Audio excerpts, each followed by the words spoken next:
drive. Okay.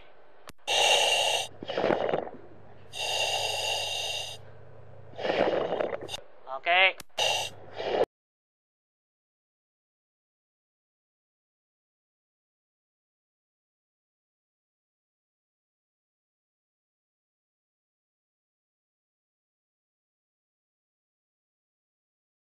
Kunting kami pangkat ng propeller, yung drilling edge, putulin. Meron.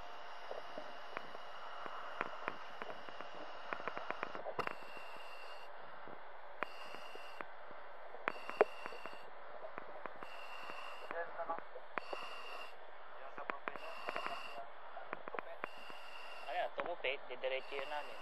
Babalik namin sa dati. Ay, may ilaw. Process yun. Press.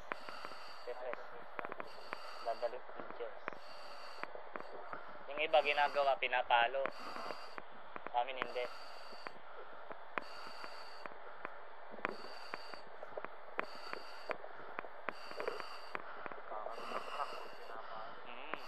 Kadalasan yung nare-repair namin sa Batangas, ganyan eh, pinapalo ng mga local diver doon.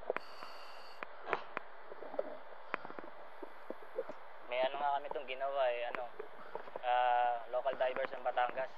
Binaklas yung propeller, nagkasira-sira yung caps. Tawag sa amin. Nasira nila yung cap. Eh may key yun eh.